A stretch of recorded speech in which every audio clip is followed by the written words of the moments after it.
સ્વાગત છે મિત્રો તમારું ગુજ્જુ ટેક યુટ્યુબ ચેનલમાં। અને આજના વિડીયોમાં હું તમને ફિંગરપ્રિન્ટ વડે તમારે ઈ કેવાયસી કઈ રીતે કરવાની છે રેશન કાર્ડની, આ વિડીયોમાં હું તમને બધી જ માહિતી આપવાનો છું। તો ગુજ્જુ ટેક ચેનલ પર નવા હોય તો ચેનલને સબસ્ક્રાઈબ કરી બેલ આઇકનનું બટન છે દબાવેલો વિડીયોની નોટિફિકેશન સૌથી પહેલાં મળી જાય। તો હવે આ ગ્રામ પંચાયત કેવાયસી પોર્ટલ છે, આ વીસીએ ગ્રામના પંચાયતના જે વીસી આવે છે એમના માટે જ આ લોન્ચ કરવામાં આવેલું છે। એટલે કે તમે જો કેવાયસી તમે ન કરેલ હોય તો તમે ગ્રામ પંચાયતમાં જઈને પોતાનું કેવાયસી ફિંગર વડે કરી શકો છો। હવે કઈ રીતે કરવાનું છે આ વિડીયોમાં હું તમને જણાવી દઉં। હવે લોગિન કરવા માટે તમારો જે વીસીએનો જે યુઝરનેમ ને પાસવર્ડ છે એ તમારે અહીંયા નાખી દેવાનો છે, પછી તમે આ લોગિન કરી શકશો। લોગિન કર્યા બાદ તમને આવું કંઈ ડેશબોર્ડ જોવા મળવાનું છે ગ્રામ પંચાયત કેવાયસી પોર્ટલનું। તો તમને અહીંયા ઓપ્શનો જોવા મળશે, home, ration card KYC report, logout. તો તમારે અહીંયા રેશન કાર્ડ કેવાયસી વાળું જે ઓપ્શન ઉપર દેખાઈ રહ્યું છે ત્યાં ક્લિક કરી લેવાનું છે। હવે રેશન કાર્ડવાળા ઓપ્શન પર ક્લિક કરશો એટલે તમને અહીંયા રેશન કાર્ડના નંબર દાખલ કરવા એટલે કે તમારે એન્ટર કરવાના રહેશે। પછી તમે સર્ચવાળા ઓપ્શન પર ક્લિક કરશો એટલે તમને આવા કંઈ નામો જોવા મળવાના છે। જેટલા પણ રેશન કાર્ડમાં સભ્યો હશે એ બધાના જ નામ અહીંયા તમને જોવા એટલે કે મળવાના છે। તો જેમની કેવાયસી બાકી હશે અને જેમની કેવાયસી થયેલ છે એમની અહીંયા ડિટેલ પૂરી આવી જવાની છે અને કેવાયસીની સ્થિતિ પણ તમને જોવા મળવાની છે।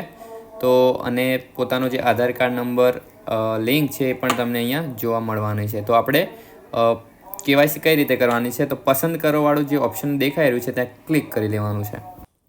પસંદ કરેલા સભ્યની બધી જ માહિતી અહીંયા તમને જોવા મળવાની છે। તો તમારે અહીંયા પોતાનો જે mobile number, active mobile number છે એ નાખી દેવાનો છે। પછી મોબાઈલ ઓટીપી મોકલોવાળું ઓપ્શન દેખાઈ રહ્યું છે ત્યાં ક્લિક કરી લેવાનો છે।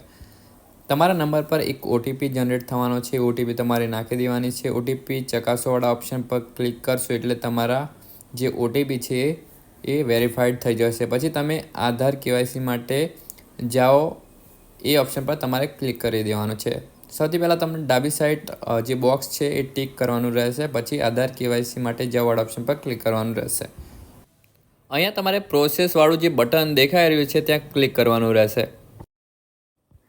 ક્લિક કર્યા બાદ તમારું જે મંત્રા ડિવાઇસ કે પછી અધર ડિવાઇસ તમારું પીસી સાથે કનેક્ટેડ હશે એ તમને અહીંયા ડિવાઇસનું સ્ટેટસ તમને જોવા મળવાનું છે। પછી કેપ્ચર ફિંગરપ્રિન્ટનું જે ઓપ્શન દેખાઈ રહ્યું છે ત્યાં ક્લિક કરી લેવાનું છે। હવે રેડી થઈ ગયું છે ઈ કેવાયસી કરવા માટે ડિવાઇસ।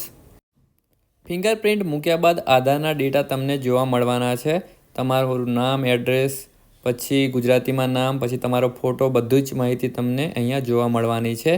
હવે આગળની પ્રોસેસ આવવાની છે સ્ટેપ નંબર 10, એ પણ તમને હું દેખાડી દઉં। વેબસાઇટ પર રીડાયરેક્ટ થયા બાદ સ્ટેપ નંબર 10માં તમારે એક્સેપ્ટ આધાર કેવાયસી ડિટેલવાળું જે ઓપ્શન દેખાઈ રહ્યું છે ત્યાં ક્લિક કરી લેવાનું છે અને તમારી માહિતી તમારે જોઈ લેવાની છે। હવે તમારી કેવાયસી છે એ સપ્લાય ઓફિસે પહોંચી જવાની છે અને અહીંયાથી તમે પોતાનું કેવાયસી કરી શકો છો અને સક્સેસ તમારી કેવાયસી થઈ જવાની છે, એ પણ ફિંગરપ્રિન્ટ વડે। તો આઈ હોપ કે તમને વિડીયો સારો લાગ્યો હશે। વિડીયો સારો લાગ્યો હોય તો વિડીયોને શેર, ચેનલ પર ન હોય તો ચેનલને સબસ્ક્રાઈબ કરી બેલ આઇકનનું બટન છે દબાવી લો, વિડીયોની નોટિફિકેશન સૌથી પહેલાં મળી જાય। તો આ વિડીયો ફક્ત ગ્રામ પંચાયત વીસીઈ માટે જ છે અને આ વેબસાઇટ એ લોકો જ ખોલી શકે છે ગ્રામ પંચાયતમાંથી એપ્રુવલ મળે ત્યારે। તો ડિસ્ક્રિપ્શનની નીચે આ જે વેબસાઇટની લિંક છે હું નાખી દઉં છું।